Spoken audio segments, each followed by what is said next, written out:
محمد معدن الجود والكرم وآله الكرام وابنه الكريم وبارك وسلم صلاة وسلاما عليك يا رسول الله صلى الله تعالى عليك وسلم. اعوذ باللہ من الشیطان الرجیم. بسم اللہ الرحمن الرحیم.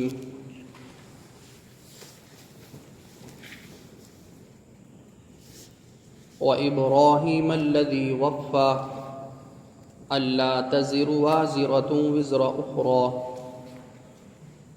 وأن ليس للإنسان إلا ما سعى. حضرت ابراہیم علیہ السلام کے واقعات کو سنا جا رہا ہے. حضرت ابراہیم علیہ السلام کے بہت زیادہ عظیم المرتبت اور عظیم الشان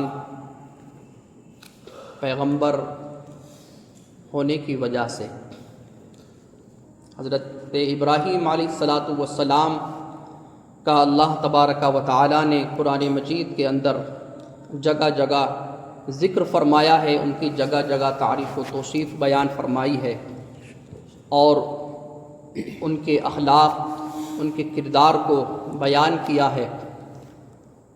اللہ تبارک و تعالی نے ان کی اپنے ساتھ وفاداری کو بیان فرمایا ہے، اپنے ساتھ محبت کو بیان کیا ہے، اور انہوں نے اللہ تبارک و تعالی کی جو کمال درجے کے ساتھ اطاعت و فرما برداری کی، اللہ تبارک و تعالی نے جگہ جگہ ان کی اس اطاعت و فرما برداری کو بیان کیا ہے، اور انہوں نے اللہ تبارک و تعالی کی رضا و خوشنودی کے لیے جو بہت ساری قربانیاں دیں، اللہ رب العزت نے بار بار ان قربانیوں کو ذکر کیا ہے. تو ان کے واقعات کو شروع کیا گیا ہے تاکہ ہمارے دلوں میں حضرت ابراہیم علیہ السلام کی محبت اور آپ کا ذوق و شوق پیدا ہو، اور آپ کی اتباع اور نقوش قدم پر چلنے کا جذبہ ہمارے اندر پیدا ہو. حضرت ابراہیم علیہ السلام کے واقعات کو اسی لیے اللہ تبارک و تعالی نے بار بار ذکر فرمایا کہ ان کے واقعات میں درس و عبرت ہے اور بہت بڑی سیکھ ہے دنیا والوں کے لیے. ان کی زندگی ہمارے لیے نمونہ عمل ہے. تو اللہ تبارک و تعالی نے ان کی خوبیاں بیان فرمائی تاکہ مومنوں کے دلوں میں ان کی محبت پیدا ہو اور ان سے وہ درس و عبرت حاصل کریں، اور یہ ساری صفات جو اللہ تبارک و تعالی نے ان کے اندر رکھی تھی، تو ان صفات کا کچھ فیض ہم بھی لینے کی کوشش کریں. تعریفیں اسی لیے اللہ تبارک و تعالی نے فرمائی تاکہ جس کی تعریف اللہ تبارک و تعالی بیان فرمائے تو پھر اس کی طرف ہمارا دل کھنچنا چاہیے، اور جس کی تعریفیں اللہ تبارک و تعالی ذکر کرے تو پھر اس کی سیرت کو بھی سننے کی اور پڑھنے کی ہمارے اندر کوشش ہونا چاہیے. تو یہ آیت کریمہ جو آپ حضرات کے سامنے ابھی حضرت ابراہیم علیہ السلام کے تعلق سے میں نے تلاوت کی، اللہ تبارک و تعالی ایک خاص صفت اس کے اندر حضرت ابراہیم کی ارشاد فرما رہا ہے. وہ خاص صفت یہ ہے وَإِبْرَاهِيمَ الَّذِي وَفَّى. اور ابراہیم کے صحیفوں کے اندر کہ جنہوں نے اللہ تبارک و تعالی کے ساتھ وفاداری کی. اللہ تبارک و تعالی نے اس چیز کو ذکر کیا کہ انہوں نے میرے ساتھ وفا کی.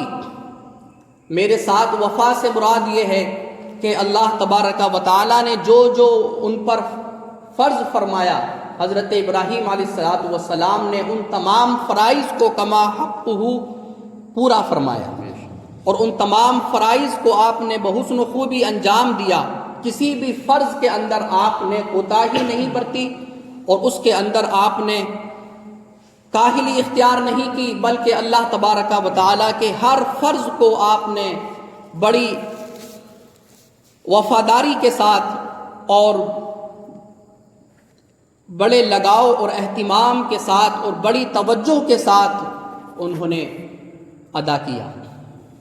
تو یہ صفت اللہ تبارک و تعالی ہمارے سامنے حضرت ابراہیم کی ارشاد فرما رہا ہے، تاکہ یہ اس صفت سے ہمارے اندر بھی سیکھ پیدا ہو کہ جب حضرت ابراہیم علیہ السلام نے اللہ تعالیٰ کے ساتھ وفا کی، اللہ تعالیٰ کو ان کی وفا پسند آئی اور پھر اس کا ذکر کیا، تو ہم بھی اگر اللہ تعالیٰ کے ساتھ وفا کریں گے تو اللہ تبارک و تعالیٰ ہماری وفاداری کو بھی پسند فرمائے گا۔ اللہ تبارک و تعالیٰ کے ساتھ انہوں نے وفا کی، اللہ رب العزت نے ان کو کتنے بڑے بڑے انعامات سے نوازا، تو ہم بھی اگر اللہ تعالیٰ کے ساتھ وفا کریں تو اللہ تبارک و تعالیٰ ہمیں بھی اپنے انعامات سے نوازے گا۔ اور پھر اس سے یہ بھی سبق ہمیں حاصل کرنا چاہیے کہ وہ ایک نبی ہیں، جلیل القدر پیغمبر ہیں، وہ اللہ تعالیٰ کے ساتھ جب وفا کر رہے ہیں تو ہم کتنے جو گناہگار ہیں، اور ہم نہ نبوت کے حامل ہیں نہ رسالت کے حامل ہیں، ہمیں اللہ تعالیٰ کے ساتھ کتنی وفاداری کرنا چاہیے۔ وفا یہ فعل ماضی ہے، اور یہ ایسا فعل ماضی ہے کہ جو مفعول کو بھی چاہتا ہے، لیکن اللہ تبارک و تعالیٰ نے یہاں پر مفعول کو ذکر نہیں فرمایا، یعنی وفاداری کی صرف اتنا ارشاد فرمایا، لیکن کس بات میں وفاداری کی، انہوں نے کیا پورا کیا، تو اس کا ذکر نہیں ہے۔ مفسرین کرام ارشاد فرماتے ہیں کہ اس کا ذکر اس لیے نہیں ہے تاکہ یہ ہر اس چیز کو شامل ہو جائے اور ہر اس چیز کو یہ اپنے اندر گھیر لے کہ جس چیز کا اللہ تبارک و تعالیٰ نے ان کو حکم ارشاد فرمایا تھا۔ کسی خاص چیز کو اللہ تبارک و تعالیٰ نے بیان نہیں فرمایا کہ ابراہیم نے اس چیز کو پورا کیا، ابراہیم نے ان بعض چیزوں کو مکمل کیا، تو کچھ چیزوں ایک بھی چیز کا ذکر ارشاد نہیں فرمایا۔ اس کی وجہ آپ حضرات کو بتائی گئی تاکہ یہ ساری چیزوں کو شامل ہو جائے۔ تو اللہ تبارک و تعالیٰ کے ساتھ ان کی اس درجے کی وفا تھی کہ اللہ تبارک و تعالیٰ نے جو اطاعتیں اور جو احکام اور جو اوامر اللہ تبارک و تعالیٰ نے ان پر فرض فرمائے، ان تمام حکموں کو اور ان تمام فرائض اور ان تمام شریعت کے اصول کو انہوں نے بحسن خوبی انجام دیا۔ اور ایک وفا کا معنی یہ بھی ہوتا ہے کہ اور ابراہیم نے پورا کیا، وفا کا معنی پورا کرنا آتا ہے، تو پورا کرنے سے ایک مراد یہ بھی ہے کہ اللہ تبارک و تعالیٰ کے پیغامات کو انہوں نے مخلوق تک پہنچانے میں وفا کی۔ اللہ تبارک و تعالیٰ کے سارے پیغامات جو ان تک اتارے گئے وہ سارے کے سارے حضرت ابراہیم علیہ السلام نے اپنی امت تک بیان فرما دیے اور ان تک پہنچا دیے۔ تو احکامات خدا کے پہنچانے میں انہوں نے وفا کی۔ ایک وفا کا معنی یہاں پر یہ بھی ہے۔ تو اس سے ہمارے لیے سبق یہ ہے کہ انہوں نے اللہ کے احکام کو پہنچانے میں وفا کی، تو اب ہمیں کیا وفا کرنا چاہیے؟ تو ہمیں یہ وفا کرنا چاہیے کہ اللہ نے جو احکامات پہنچائے ان کے ذریعے سے ہمیں ان پر عمل کرنا چاہیے۔ ان کی وفاداری یہ تھی کہ انہوں نے اللہ کے پیغامات کو پہنچایا، اور ہماری وفاداری اللہ تعالیٰ کے ساتھ یہ ہوگی کہ ہم ان احکام پر عمل کریں اور ان احکام کو قبول کریں، ان احکام کے سامنے اپنے سر تسلیم کو خم کر دیں اور ان احکام پر ہم عمل پیرا ہو جائیں، تو یہ ہماری وفاداری ہوگی۔ تو اس سے یہ جذبہ ان دنوں کے اندر ہمیں یہ آیت کریمہ دے رہی ہے کہ حضرت ابراہیم نے اس طرح سے وفاداری کی، تو اے ان کی شریعت پر چلنے والوں اور ان کا گن گانے والوں، تم بھی اپنے خدا کے ساتھ وفا کرو اور تم بھی اپنے خدا کے ساتھ وفاداری کرو۔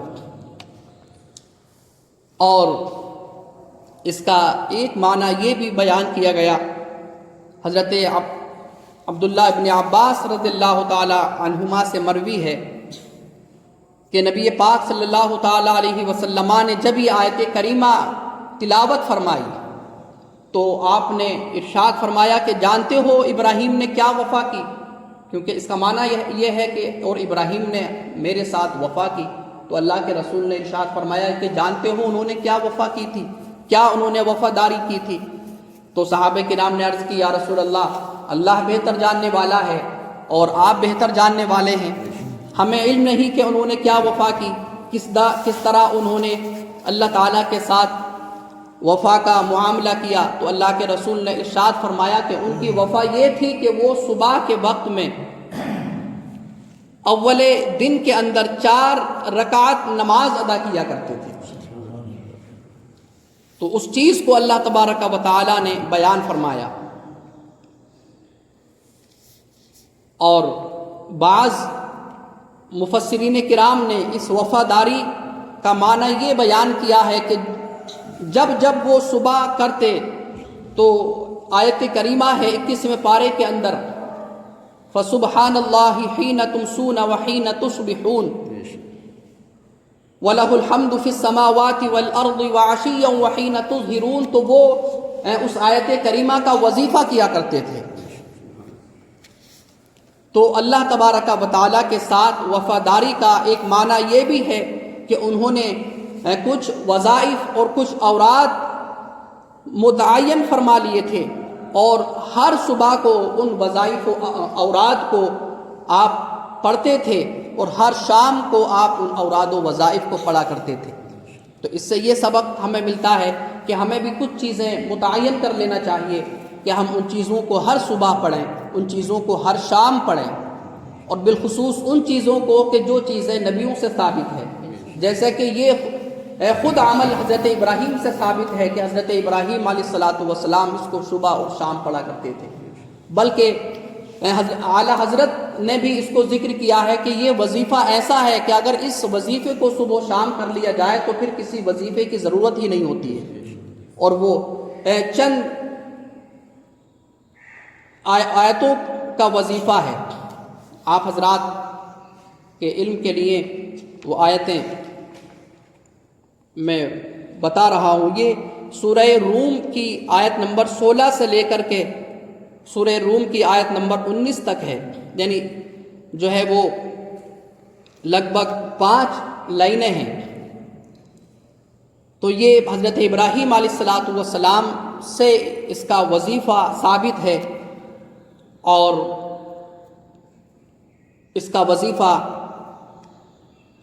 اعلیٰ حضرت رضی اللہ تبارک و تعالی عنہ نے بھی بیان فرمایا ہے کہ یہ اتنا اہم وظیفہ ہے کہ اس کے کرتے وقت کسی اور وظیفے کی انسان کو ضرورت نہ پڑے.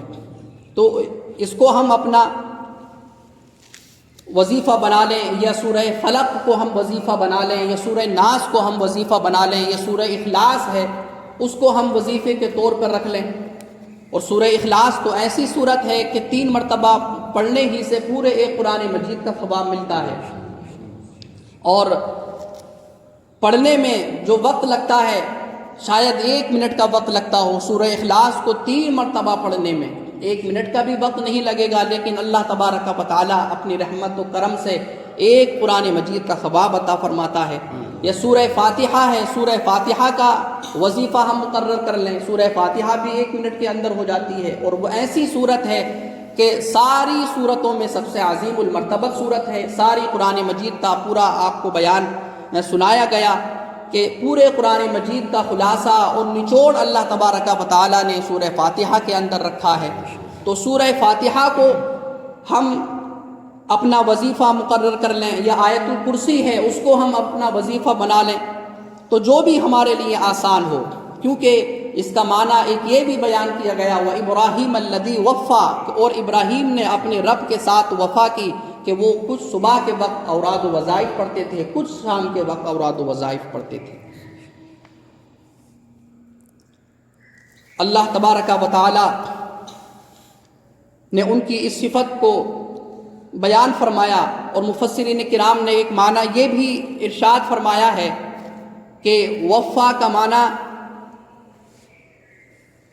یہ ہے کہ اللہ تبارک و تعالی نے جن جن چیزوں سے ان کو آزمایا، تو حضرت ابراہیم علیہ السلام ان تمام چیزوں میں پورے اترے۔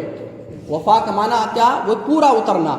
تو جس چیز میں بھی اللہ تبارک و تعالیٰ نے ان کو آزمایا، آپ نے اس میں وفا کی اور آپ اس میدان میں کھرے اترے۔